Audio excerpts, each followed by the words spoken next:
public has now accessed the NIA remand copy that was placed before the Kerala court. Remand specifically mentions that the proceeds of the crime was invested with various banking as well as non-banking channels, including safe deposits, and the accused aimed at targeting India's financial stability as well.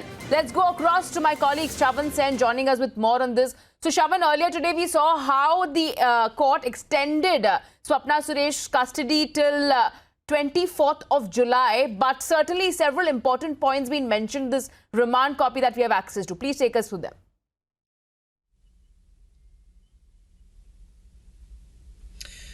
Well, Richa, one big takeaway is the fact that with regards to terror funding, that's something that NIA does not make a mention of it in the remand copy at this point in time, which is a clear indication that this is still at a preliminary stage. And that is exactly why they were seeking further custody of the accused in this particular case. Because remember, Sarit, one of the accused in this particular case, was just handed over recently by the customs to the National Investigation Agency. And he certainly happens to be a key character as far as this gold smuggling case is concerned. Now, just to take our viewers through one of the salient features of the remand copy that has now been accessed by Republic TV. In this, they're clearly talking about the role that has been played by Swapna Suresh, and she essentially admitted that she was aware of this entire conspiracy that actually took place. And not just that, the proceeds of crime that was basically parked in several of the safe deposits, and also through very non-banking channels that the proceeds of the crime were basically channeled further. Now, when we talk about the fact that there is a Hawala network that is now being probed by the National Investigation Agency, we are given to understand that they're looking into the Hawala network, which has been active for almost a year, and especially in cities like Hyderabad, and for that matter even certain cities in Karnataka, where they suspect at this stage that perhaps the Hawala network, the money that came in from the gold smuggling, was being funneled through and finally reaching the Dubai end, which was basically taken care of by Faisal Farid, who is one of the accused in this particular case, and also someone that the NIA is has named as one of the suspects as far as this case is concerned. Secondly, in this particular remand copy, the National Investigation Agency also talks about the role that is being played by another accused, that is Sandeep Nair, who has now admitted that he was part of the criminal conspiracy.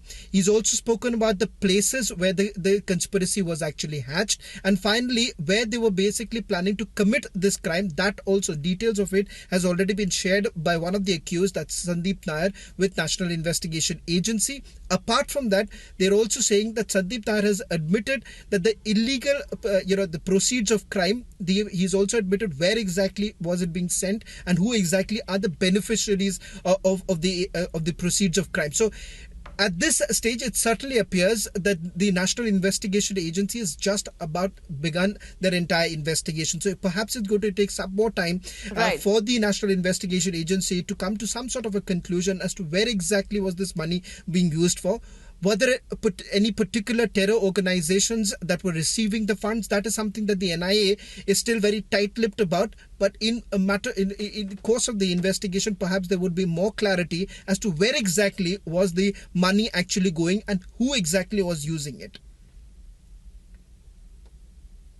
In fact, Shravan, another question for you. As the NIA still maintains the fact that the investigation is still at the preliminary stage, are we expecting, as the investigation and the interrogation with these two main accused proceeds further, the national security aspect might also come in? Also, important to note as to how the NIA also mentions Swapna had chats with the UAE authorities regarding the diplomatic baggage as well. If you can share more details on that.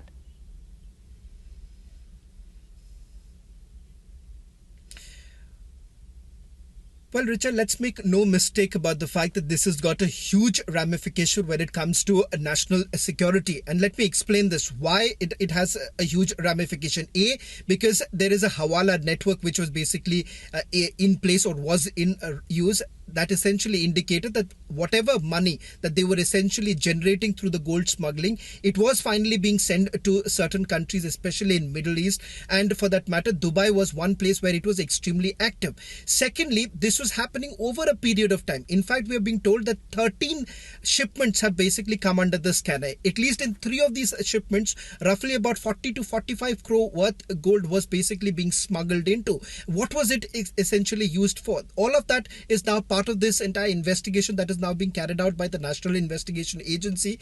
They are maintaining that the ambit of the investigation would certainly widen with the days as the days progress, because at this stage they were only concentrating on the interrogation of Sapna Suresh, Sandeep Nair, and now the other accused in this particular case. So with the evidence collection that is happening right now, see the raids that have been conducted by the National Investigation Agency, only at perhaps slightly at a later stage would the NIA be in a position to clarify as to what exactly is the terror network that they've been talking about. But they certainly suspect that there are certain groups or certain organizations, the proscribed fundamentalist organizations that have an active role to play as far as this gold smuggling is concerned. And Sapna Suresh has admitted that she was actually in touch with UAE authorities, and this is something that the NIA maintains that they are going to investigate in the days to come.